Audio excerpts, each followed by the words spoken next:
देव ऋषि नारद को एक बार अपने तप और बुद्धि का अहंकार हो गया था, इसलिए नारद को सबक सिखाने के लिए श्री हरि विष्णु को एक युक्ति सूझी।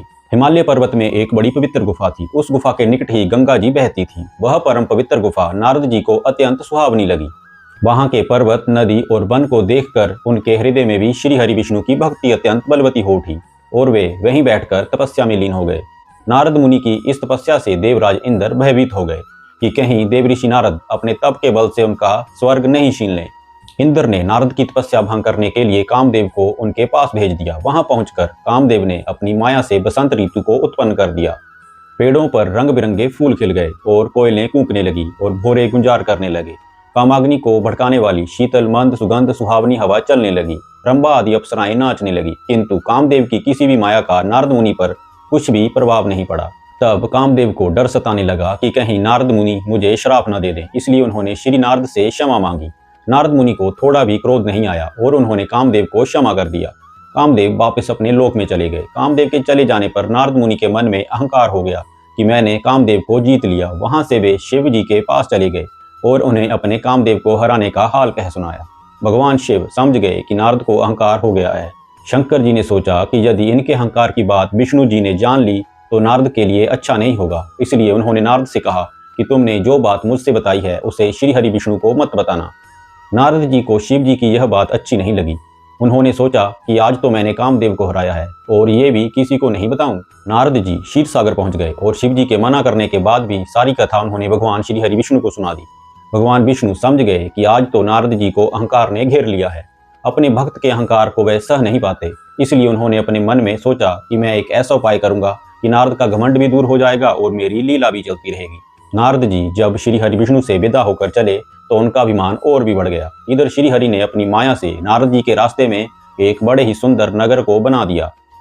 उस नगर में शीलनिधि नाम का वैभवशाली राजा रहता था। उस राजा की विश्व मोहिनी नाम की बहुत ही सुंदर बेटी थी, जिसके रूप को देखकर लक्ष्मी जी भी मोहित हो जाएं। विश्व मोहिनी स्वयंवर करना चाहती थी, इसलिए कई राजा उस नगर में आए हुए थे। नारद जी उस नगर के राजा के यहाँ पहुंचे तो राजा ने उनका पूजन करके उन्हें आसन पर बैठाया। फिर उनसे अपनी कन्या की हस्तरेखा देखकर उसके गुण दोष बताने के लिए कहा। उस कन्या के रूप को देखकर नारद मुनि वैराग्य भूल गए और उसे देखते ही रह गए। उस कन्या की हस्तरेखा बता रही थी कि उसके साथ जो भी विवाह करेगा वह अमर हो जाएगा, उसे संसार में कोई भी जीत नहीं सकेगा और संसार के समस्त जीव उसकी सेवा करेंगे। यह बात नारद मुनि ने राजा को नहीं बताई और राजा को उन्होंने अपनी ओर से बनाकर कुछ और अच्छी बातें कह दी। अब नारद जी ने सोचा कि कुछ ऐसा उपाय करना चाहिए कि यह कन्या मुझसे ही विवाह करे।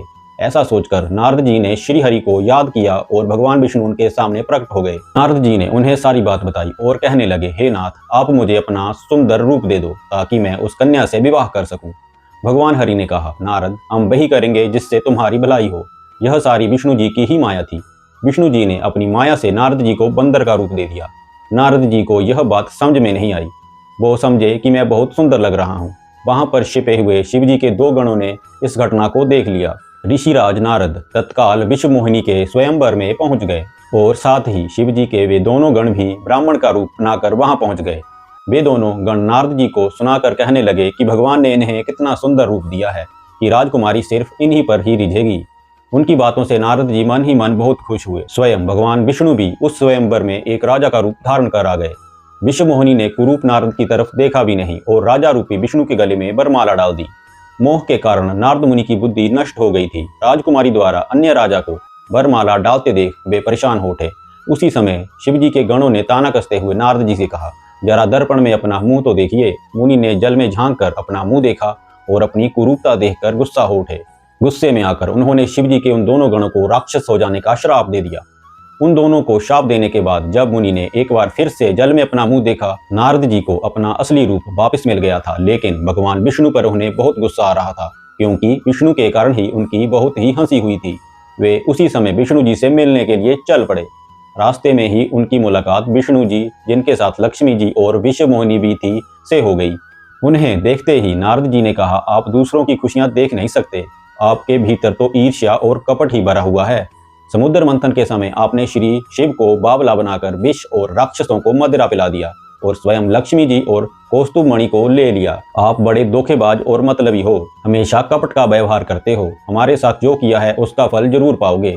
आपने मनुष्य रूप धारण करके विश्व मोहिनी को प्राप्त किया है, इसलिए मैं आपको श्राप देता हूँ कि आपको मनुष्य जन्म लेना पड़ेगा। आपने हमें स्त्री से दूर किया है, इसलिए आपको भी स्त्री से दूरी का दुख सहन करना पड़ेगा। और आपने मुझको बंदर का रूप दिया, इसलिए आपको बंदरों से ही मदद लेनी पड़ेगी।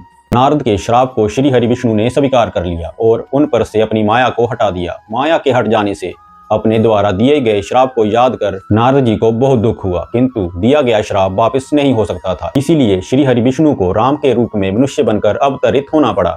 शिव जी के उन दोनों गणों ने जब देखा कि नारद अब माया से मुक्त हो चुके हैं, तो उन्होंने नारद जी के पास आकर और उनके चरणों में गिरकर कहा कि हे मुनिराज, हम दोनों शिव जी के गण हैं। हमने बहुत बड़ा अपराध किया है, जिसके कारण हमें आपसे श्राप मिल चुका है। अब हमें अपने शाप से मुक्त करने की कृपा करें। नारद जी बोले, मेरा शाप झूठा नहीं हो सकता, इसलिए तुम दोनों रावण और कुंभकर्ण के रूप में महान ऐश्वर्यशाली बलवान तथा तेजवान राक्षस बनोगे और अपनी भुजाओं के बल पर पूरे विश्व पर विजय प्राप्त करोगे। उसी समय भगवान विष्णु राम के रूप में मनुष्य शरीर धारण करेंगे। युद्ध में तुम दोनों उनके हाथों से मारे जाओगे और तुम्हारी मुक्ति हो जाएगी। आई होप कि आपको ये वीडियो अच्छी लगी होगी। मेरी ऐसी ही और वीडियोस देखने के लिए चैनल को सब्सक्राइब करें। हर हर महादेव।